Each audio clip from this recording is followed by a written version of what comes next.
Banyak business owner yang mengeluhkan laporan keuangannya baik-baik saja dan untung, tapi duitnya nggak ada. Kok bisa?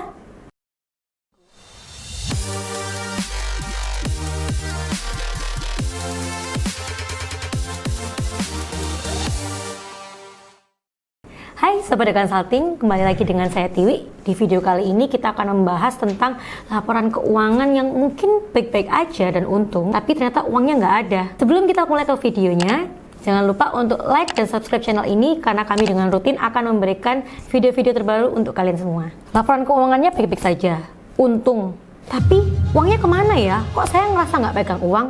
Begitu kebanyakan owner-owner di luar sana yang mengeluhkan laporan keuangannya baik-baik saja, tapi mereka tidak merasakan untung dari perusahaan tersebut. Nah, biasanya ada beberapa hal yang mempengaruhi kenapa laporan keuangan bisa untung, tapi owner tidak bisa merasakan uang dari keuntungannya. Yang pertama, ada investasi yang tidak menguntungkan. Jadi, investasi itu kan dilakukan oleh perusahaan untuk memberikan keuntungan kepada perusahaan. Namun, kadang seiring berjalannya waktu ada beberapa investasi yang dirasa tidak menguntungkan perusahaan. Sehingga uang keluar banyak tetapi tidak ada hasil yang diberikan kepada perusahaan. Yang kedua, ada hutang yang terlalu besar. Hutang yang terlalu besar itu juga bermasalah bagi perusahaan karena berarti perusahaan memiliki kewajiban untuk melakukan pembayaran hutang yang cukup besar setiap bulannya. Hal ini bisa berpengaruh pada cash flow di perusahaan. Yang ketiga, selain hutang yang besar, piutang yang besar juga dapat mengganggu cash flow perusahaan. Piutang yang besar berarti menandakan bahwa perusahaan belum mampu atau tidak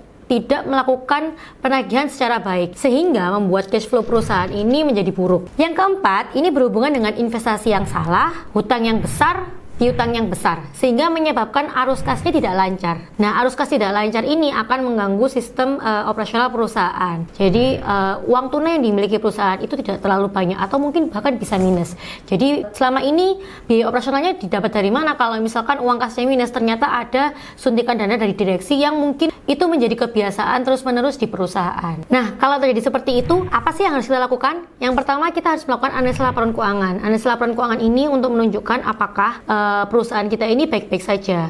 Nah, analisa laporan keuangan ini ada 3 metode, analisa horizontal, vertikal, dan analisa rasio. Jadi 3 ini harus dilakukan secara bersamaan atau kombinasi. Yang kedua yaitu membuat budgeting arus kas. Jadi budgeting arus kas ini tidak hanya kas keluar aja ya teman-teman ya, tapi untuk kas masuk itu juga harus dibudget. Jadi kita harus punya target berapa omset yang akan kita dapat dalam 1 tahun dan berapa biaya operasional yang kita keluarkan dalam setahun, sehingga kita bisa tahu berapa nilai kas yang kita punya nantinya. Yang ketiga, planning hutang dan piutang. Ini berhubungan dengan budgeting tadi ya teman-teman. Jadi di budgeting tadi kita juga harus memberikan budget untuk berapa banyak sih kita melakukan pembelian dalam 1 tahun dan berarti nilainya kira-kira berapa. Jadi kita bisa tahu hutangnya itu ada berapa. Biasanya saya melakukan di klien itu dengan cara klien itu setiap bulan harus membuat istilahnya estimasi berapa uang yang akan dikeluarkan di bulan selanjutnya atau minggu selanjutnya. Jadi di minggu kedepannya ini ada pengeluaran apa aja sih, dan kira-kira uang kita tuh nyampe nggak sih sampai segitu. Kalau memang dirasa uang kita masih belum sampai, misalkan nih ternyata pengeluarannya butuh nilai 25 juta, sedangkan uang yang kita terima itu hanya dengan nilai 10 juta. Berarti peningkatan untuk bisa kita meningkatkan uang yang kita terima dengan cara penagihan hutang atau penagihan piutang, atau yang kedua adalah mengurangi nilai pembelian. Jadi pembelian atau pengeluaran yang tidak